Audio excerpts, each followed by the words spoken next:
طریقے سے المصنف ابن ابی شیبہ میں بھی اور دلائل النبوہ امام بہقی کی، اس میں مالک الدار نامی ایک شخص کی بھی روایت بیان کی جاتی ہے کہ وہ حضور صلی اللہ علیہ وسلم کی قبر مبارک پہ حاضر ہوئے اور کہا یا رسول اللہ صلی اللہ علیہ وسلم قحط پڑ گیا ہے، آپ اللہ کے حضور دعا کریں.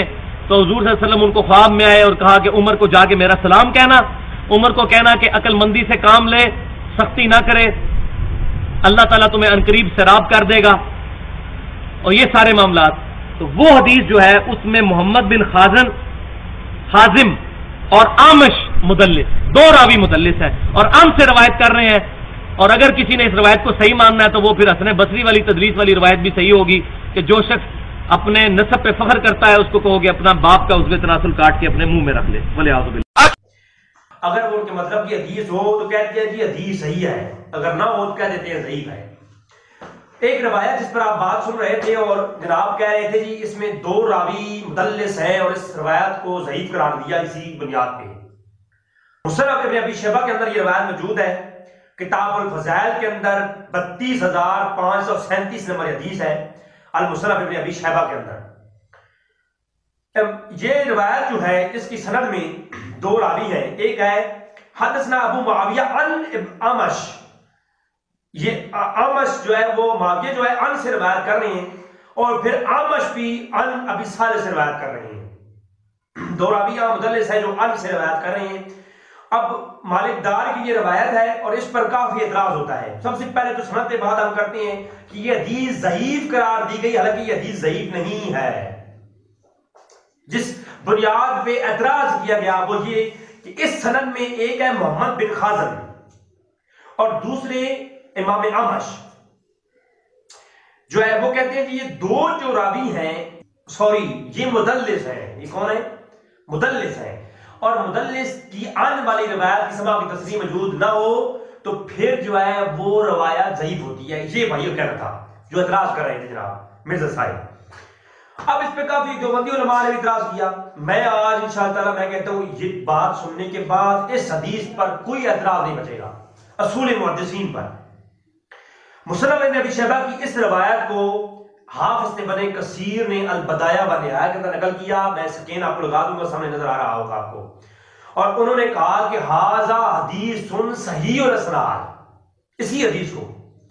اور یہ حدیث کے اندر بات کیا ہے کہ عمر فاروق رضی اللہ تعالیٰ کے دور کے اندر قحط لگ گیا. یہ واقعہ سنیں آپ. عمر فاروق کے دور کے اندر قحط پڑ گیا، بارش نہیں ہو رہی تھی، بھوک پڑ گئی.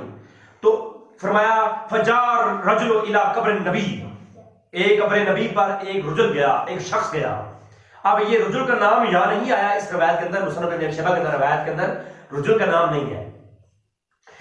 کہتے ہیں جی جب قحط پڑ گیا ایک شخص حضور کی قبر پر گیا اور جا کر اپنا ماتھا ٹیک دیا اور کہتا ہے یا رسول اللہ استسقِ امتک فإنہم قد ہلکوا. یا رسول اللہ آپ کی امت ہلاک ہو رہی ہے، دعا کریں اللہ بارش دے.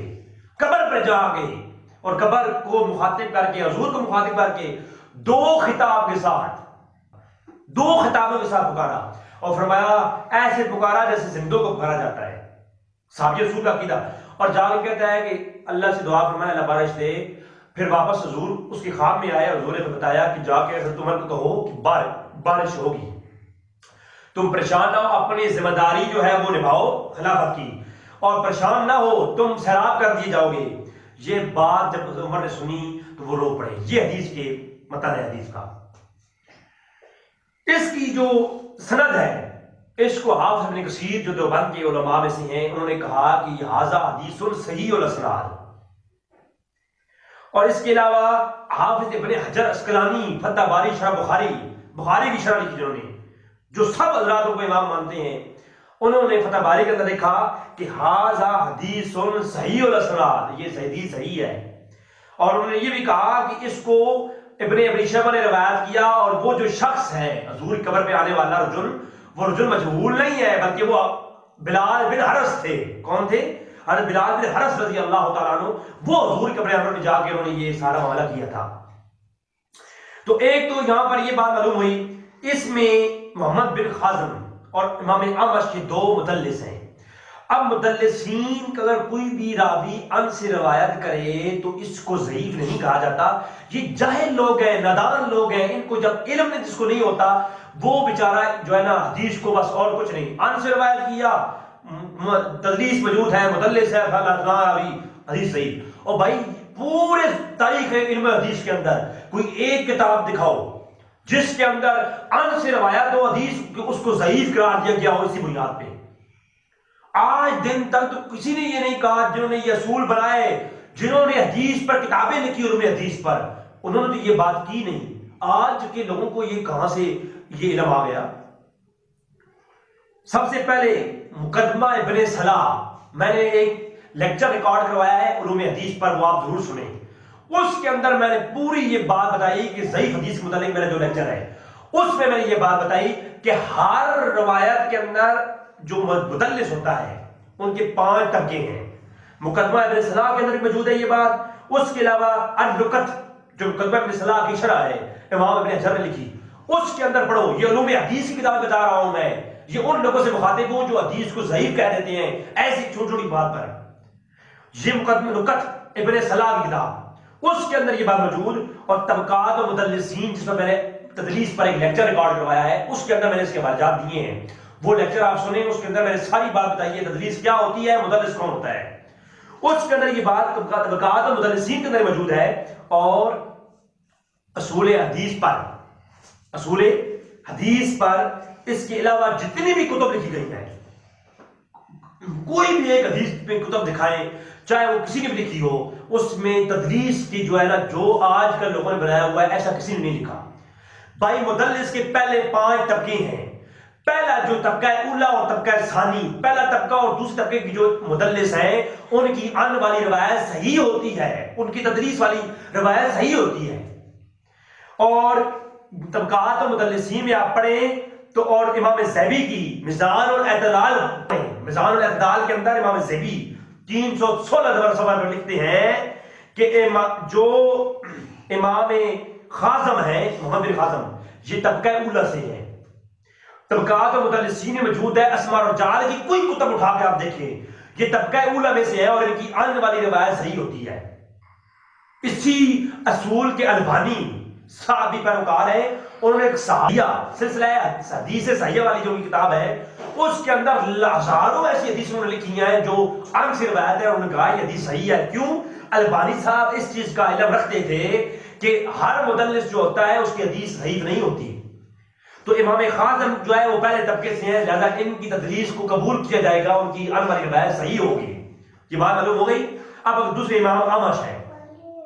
امام اعمش بہت بڑے محدث تھے، بہت بڑے حدیث میں ان کا نام ہے. تو ان کو امام زیبی کہتے ہیں. میزان الاعتدال کے اندر لکھتے ہیں کہ اگر امام اعمش کے مشائخ اگر کچھ مشائخ امام اعمش کے ایسے ہیں جن سے امام اعمش تدلیس کریں جن سے، تو پھر جو ہے وہ حدیث صحیح ہوگی. امام اعمش کی جو ہے ان والی روایت 3 ان کے اس مشائخ ہوں، ایک ابراہیم، ایک ابن ابی وائل اور ایک ابن صالح. اس کے علاوہ بیان بھی ہیں لیکن یہ لکھتے ہیں اگر ابراہیم یا ابن ابی وائل یا ابن ابی صالح سیمان سے امام اعمش تدلیس کریں، ان سے اگر روایت کریں اور ان سے روایت کریں ان سے، تو پھر ان کی ان والی روایت اگر ابی صالح سے یا ابراہیم سے یا ابی ابن وائل سے ہو تو ان کی ان والی روایت صحیح قرار دی جائے گی.